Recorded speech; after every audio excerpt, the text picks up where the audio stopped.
kamu, fala tuti'huma wa sahibuhuma fid dunya ma'rufa.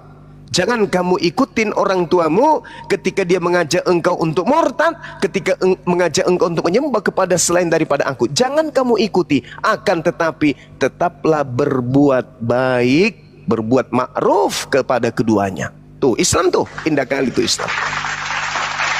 Indah sekali Islam itu. Masya Allah. Indah sekali. Saya singkat, ada pernah murid saya, murid bela diri saya dulu. Kebetulan beliau salah satu mahasiswa Universitas Hasanuddin, teknik perkapalan. Singkat cerita mu'alaf, tinggal di rumah. Orang tuanya seorang aparat. Ngamuk, marah, cari Bang Zuma, cari. Anak itu yang membuat anak saya kemudian meninggalkan Kristen. Saya dipanggil, didatangin, kemudian aparat diseret di tengah jalan waktu itu. Saya ikuti arahnya. Saya diundang ke rumahnya, saya datang cerita dengan orang tuanya. Alhasil, kamu jangan pernah lagi bertemu anakku, bla bla bla bla dan seterusnya. Oke. Yang pasti Bapak jangan tuduh saya sebagai saya yang memualafkan anak Anda yang kemudian belajar Quran dan kemudian mendapatkan cahaya kebenaran di situ. Singkat cerita, saya diusir keluar dari rumah. Anak ini ternyata diam-diam keluar juga dari rumah. Sekali-kali datang ke rumah lagi. Singkat cerita, beberapa tahun kemudian saya dapat telepon. Assalamualaikum Sensei. Waalaikumsalam. Dari mana? Saya sudah tahu ini pasti anak bela diri karena manggilnya tidak seperti yang lain. Dari mana, Dek? Saya UJ Sensei. Oh, apa kabar? Kok lama? Alhamdulillah Sensei baik. Sekarang saya sudah di Jepang. Ngapain? Alhamdulillah saya lolos kerja Sensei. Ini ibarat di Indonesia saya kerja di kapal BUMN-nya Jepang. Masya Allah luar biasa gue bilang. Jadi gimana kabar? Gimana kabar? Inilah Sensei. Saya telepon Sensei karena saya mau balik ke Indonesia. Saya mau ke Makassar. Alhamdulillah saya mau menikah tanggal sekian, tanggal sekian, tanggal sekian, tanggal sekian. Alhamdulillah. Tak terasa air mata saya netes waktu itu. Singkat cerita saya datang ketemu. Apa yang terjadi? Begitu saya masuk ke rumah, tapi bukan rumah dinas lagi, rumah lain. Kasih alamat rumah baru, besar, mewah kali rumah itu, masya Allah. Saya datang, prak, sampai saya nggak percaya, benar nggak ini si Ojek punya rumah yang tadinya makan ikan kering sama aku waktu itu? Benar nggak nih? Begitu saya masuk, duduk, bla bla, meriah di dalam rumah itu. Saya curiga orang yang natap saya dari tadi ini siapa ya? Pakai songkok, pakai jilbab depan saya. Terus si Ujek cerita euforia lah, kami bergembira, ya nostalgia lah waktu itu. Gimana Sensei, mengheboh kami kan. Habis itu dia panggil. Habis itu dipanggil lah orang tuanya. Pak, Ma, ini Senseiku yang dulu. Yang mana? Yang dulu yang pernah gini. Habis itu dia lari sekencangnya, dia peluk saya sambil nangis. Mau tahu duduk di bawah orang tuanya. Jangan Pak, duduk dia. Saya jadi bunyi dalam hati saya itu ada ketukan. Jangan orang tuanya juga mualaf. Masya Allah. Menangis mereka sambil diciumin saya sampai kopiannya jatuh-jatuh itu. Ditonton dalam satu rumah keluarga besar, mana dia aparat kan. Menangis meraung-raung. Alhamdulillah nak, adikmu sekarang sudah jadi orang berkat kamu. Dan yang paling utama, saya sekarang sudah jadi muslim, saya Islam. Sambil gemetaran dia, saya pun ikut nangis. Masya Allah. Nah, ini sekelumit kisah fakta sejarah dalam perjalanan hidup saya. Kemudian salah satu dari ratusan cerita-cerita tentang adik-adik mualaf saya, salah satunya itu.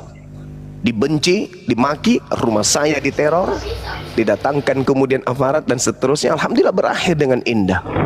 Adiknya perempuan juga jadi mu'alaf. Datang semua adiknya mu'alaf semua. Subhanallah, Masya Allah. Indahnya rumah tangga mereka. Saya katakan kepada beliau, Ujek, doamu diterima. Enggak, Sensei punya doa. Ingat enggak Sensei? Dia cerita waktu kita kemudian sampai subuh di sekolah di tempat latihan kita itu, SD Bakung namanya. Kita cerita sampai pagi, sampai netes air mata. Saya mau kemana Sensei? Kuliahku masih 3 semester. Sabar. Insya Allah ada jalan, Tuhan kasih. Dia cerita. Akhirnya lambat laun, singkat cerita, karena kita sibuk dengan kehidupan masing-masing, dia datang dengan kebahagiaan yang sangat luar biasa. Artinya apa? Jangan takut. Allah bersama dengan kita. Apa sih alam ini? Bagi Allah sang pemilik tak ada apa-apanya. Pemilik alam semesta ini itu adalah backingan kita. Tak ada apa-apanya alam ini. Apa yang kita takutkan? Tak ada sama sekali. Jika kita bersama dengan Allah, genggaman di tangan kita. Dunia ini di tangan kita ketika kita bersama dengan Allah. Percaya. Percaya. Oh, kita bikinnya dengan Allah. Seibarat kata apa, Dinda? Seibarat kata apa? Saya mau ke rumah kamu, tapi di rumahmu itu banyak gogok, banyak harimau yang ganas. Takut sekali. Saya mau ke rumahmu, wah bahaya, ada buaya, ada semua yang membahayakan ada di rumahmu. Tapi karena aku intim samamu, aku dekat samamu, tiap malam kita berkomunikasi, 5 kali sehari kita berkomunikasi. Aku tinggal nelpon. Adinda Andrian, abangmu mau datang ke rumah. Apa yang kamu lakukan? Kau singkirkan semua binatang-binatang buas. Kenapa? Karena abangmu yang kau sayangi mau datang. Begitulah Allah. Ketika Allah besar dalam hati kita, nggak ada masalah. Kecil semua masalah itu. Kecil. Apalagi orang-orang kafir ini kecil. Besar semut.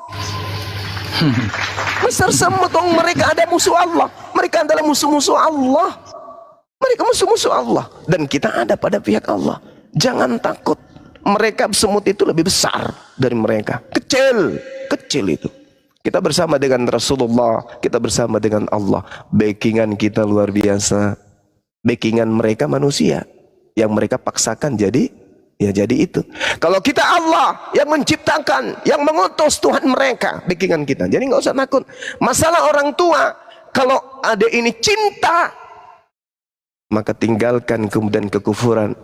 Syahadat, perlihatkan kepada mereka, aku sudah Islam. Kalau tidak mau diperlihatkan secara langsung, diam-diam aja. Diam-diam aja. Yang penting hati sudah Islam. Silakan. Tetap kemudian melakukan hubungan kepada orang tua. Ada momen di mana bisa terbuka, membuka diri, silakan buka. Ajak mereka berdiskusi tentang Islam, bla bla bla, dan seterusnya. Yang penting amankan diri dulu, dekat kepada Allah, merintih kepada Allah. Duduk kita minta kepada Allah, ya Rabb, ya Allah, ya Rabb yang maha melihat, maha mendengar. Aku tahu engkau lebih dekat dariku daripada aku kepada urat leherku. Jadi ketukan bisikan hatiku, pasti engkau tahu ya Rabb. Pasti engkau memberikan yang terbaik untuk hambamu ini. Makanya para wali itu mohon maaf nih, saya bukan mengada-ngada. Kalau ada orang Tuhannya bisa jalan di atas air, wali-wali kita jauh daripada itu. Saya pernah wallahi, ada seorang dosen saya nih, kiai, beliau dari NTB, dari Bima. Saya sendiri sebagai ketua tingkat pada masa itu menjemput beliau di kendaraannya, hujan deras. Apa kata beliau? Anakku, payungi dirimu. Bapak insya Allah aman. Tidak Ustaz. Tidak, enggak, jangan duluan. Kamu mau kuliah? Kuliahmu masih ada kan sebentar sore habis ini? Iya Ustaz. Ya udah, kamu jangan sampai basah. Payungmu kecil, jalan duluan. Wallahi, saya jalan duluan. Jaraknya kurang lebih 100 meter dari area parkir. Apa yang terjadi? Yang saya lihat jasnya setitik air hujan pun tak ada yang sentuh. Kenapa? Karamah. Dekat dengan sang pencipta, apapun bisa terjadi. Jadi kalau hanya karena jalan di atas plafon, jalan di atas kabel telanjang, naik sepeda di atas atap rumah, atau apalah itu yang membuat dia dituhankan, tak ada apa-apanya ketimbang para wali, ketimbang para ulama-ulama kita yang mencapai makrifat. Tak ada itu. Jadi ketika kemudian adinda ini jadi mu'allaf, kemudian menjadi orang yang istiqamah dalam ibadah, minta kepada Allah, minta lembutkan hatiku, hati kedua orang tuaku ya Allah, buka pintu hati mereka untuk menerima dinul Islam. Insya Allah ketukan-ketukan itu akan datang. Yang penting, yang pertama, kita ikhlas. Kosongkan diri, benar-benar dikosongkan. Kosongkan semua dosa-dosa, benar-benar maksiat ditinggalkan. Kosongkan, jangan ibadah dulu, kosongkan aja dulu. Kosongkan diri. Kemaksiatan tutup, maksiat mata tutup, maksiat mulut tutup, kuping tutup semuanya. Semata-mata menuju hanya kepada ridha Allah. Jalankan itu. Setelah itu sudah terpenuhi, kemudian isi dengan ibadah. isi dengan ibadah, kekosongan diisi dengan ibadah, ibadah, selalu tersenyum. Uji ketika mendengarkan ayat suci Al-Quran, mendengarkan lantunan itu, innamal mu'minuna alladzina idza dzukirallahu wajilat qulubuhum. Ketika mendengarkan ayat-ayat suci Al-Quran, ada butiran-butiran air keluar dari mata kita. Itu tanda bahwa iman sudah melekat di dalam kalbu. Saatnya Anda mengadu kepada Allah. Jaga itu, istiqomah, tetap istiqomah. Insya Allah, iya yang Maha bener sih Bang Pencipta. Zuma. Nah, Masya Allah, silakan Adinda. Iya bener sih. Di rumah juga kan nggak jauh dari masjid juga, kadang sering juga dengar apa orang ngaji, orang ini. Kadang kalau dengar yang kayak gitu, air mata nih nggak pernah nggak mau turun gitu Bang. Apa itu pertanda juga kalau emang hati ini udah bener-bener pengen masuk Islam gitu Bang. Soalnya Iya. aku kalau lihat orang-orang baca Al-Quran, baca ini selalu nangis gitu Bang. Cuman nangisnya itu, Akbar, Masya nangisnya Allah. itu gimana ya?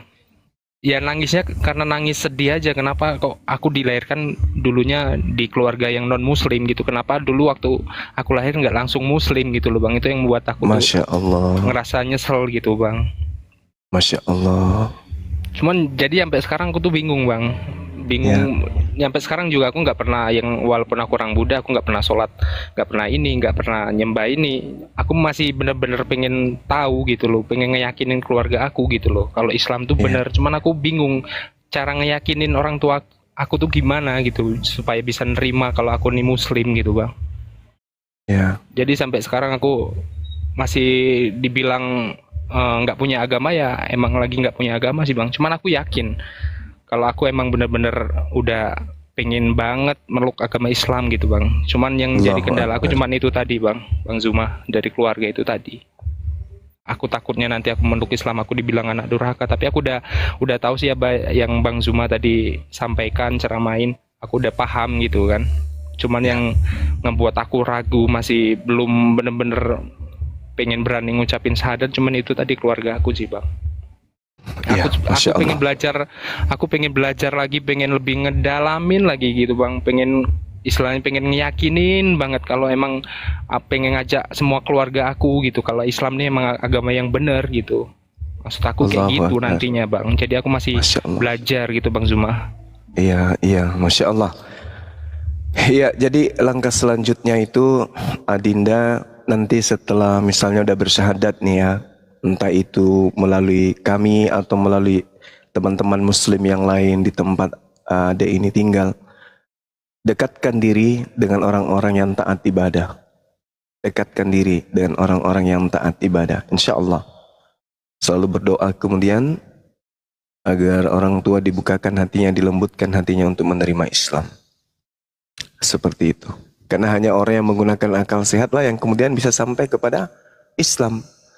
Indah kali Al-Quran itu yang mengatakan sesungguhnya aku ini Tuhanmu pencipta langit dan bumi, lebih dekat daripada engkau kepada urat lehermu. Walaqad khalaqnal insan wa na'lamu ma tuwaswisu bihi nafsu. Dan sungguh aku Tuhanmu telah menciptakan engkau dan mengetahui apa yang dibisikkan oleh hatimu. Dan aku lebih dekat kepadamu daripada urat lehermu. Itu kata Allah di dalam Al-Quran surah Qaf ayat 16. Nah, rahasia ini susah apa? Jarang orang yang tahu rahasia ini. Apa yang diterangkan oleh Al-Quran, makanya tadi di pembuka awal saya katakan yang kita butuhkan sekarang ini adalah ilmu. Ilmu yang kita butuhkan saat ini. Apa itu Al-Quran yang kita butuh? Bukan lautan terbelah, bukan orang bisa berjalan di kabel listrik, bukan. Yang kita butuhkan adalah ilmu. Al-Quran mengatakan apa?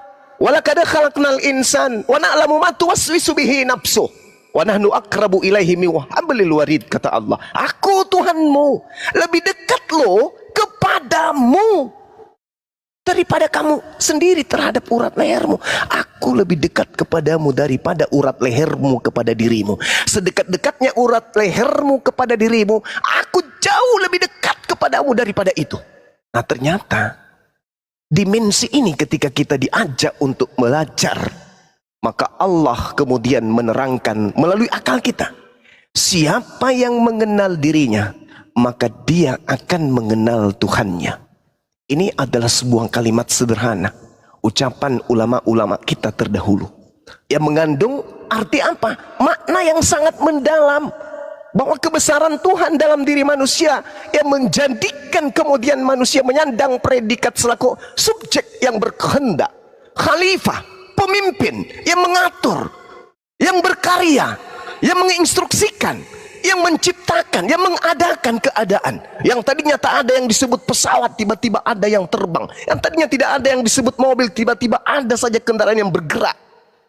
Kenapa bisa demikian? Karena pada diri kita rupa-rupanya ada yang mencipta itu lebih dekat daripada urat leher kita, sehingga manusia itu bisa merasakan betapa ketika dia menjadi pemimpin, menjadi pengatur, akal ini yang bekerja, mekanika tubuh fisik yang bergerak, kebesaran Tuhan itu ada rupanya. Apa itu? Ruh. Hei, kita bisa berbicara hari ini, kita bisa mendengar, kita bisa melihat, kita bisa merasakan. Unsur apa itu? Apa yang bisa dalam diri kita itu yang merasakan dan mengadakan keadaan itu? Rupa-rupanya adalah roh. Di setiap kita ada roh, setiap manusia ada roh, tapi tak ada satu manusia pun yang tahu ini apa roh ini. Apa roh ini? Apa yang berbicara ini? Apa yang sedang mendengarkan ini? Aku? Yakin aku? Aku ya? Masa sih? Aku? Roh ini aku? Roh yang ada dalam diri ini aku? Kita pun sebagai pemilik ruh tidak yakin. Rupa-rupanya Allah menitipkan itu. Sembahlah aku, kata Allah. Sembah aku seakan-akan engkau melihatku. Dan kalau kalian tak melihatku, yakinlah aku melihat kalian. Apa sebabnya? Kata Allah, wa nahnu akrabu ilaihi min hablil warid. Aku lebih dekat kepadamu wahai umatku, wahai ciptaanku, daripada urat lehermu. Berbicara bukan karena urat lehermu, kau kemudian melihat bukan karena urat lehermu, tapi kau melihat karena ada ruhku pada diri kalian. Subhanallah. Jadi tak perlu kita mencari Tuhan, tak perlu kita kemudian cari kitab, cari agama yang mana Tuhan itu. Tidak, Tuhan itu sudah ada. Tuhan itu ada, kekal. Eksistensi keberadaan Tuhan Allah Subhanahu wa taala yang maha suci lagi maha tinggi diperlihatkan dalam wujud yang sempurna dalam alam kecil bernama manusia.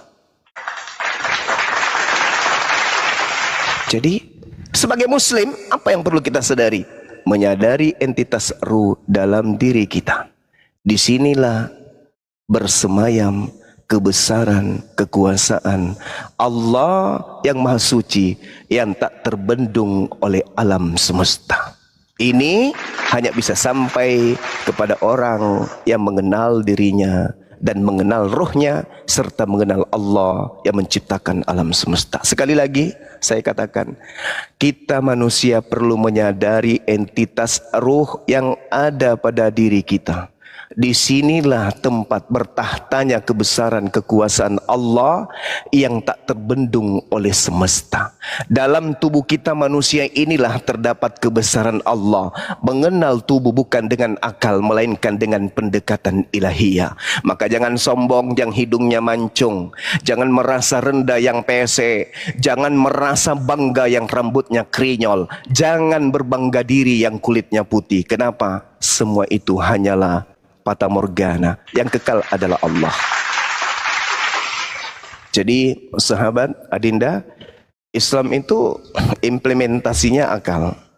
Ya, renungan-renungan yang kita buat. Kalau sebuah agama tidak sampai kepada logika, maka agama itu diistirahatkan aja dulu. Cari agama yang akal, logika, rasio menjadi tolak ukur hidupnya. Cari agama yang dimensi ajarannya hanya berpangku kepada akal. Cari agama yang kitab sucinya mengajarkan kepada akal berfikir. Iqra, membaca, Iqra bismi rabbikal ladzi khalaq. Dan itu hanya ditemukan di dalam dinul Islam. Allahu akbar, Allahu akbar, Allahu akbar, walillahil hamd. Silakan, mungkin dari teman-teman yang lain ada yang ingin ditambahkan, waktu dan tempat disilahkan.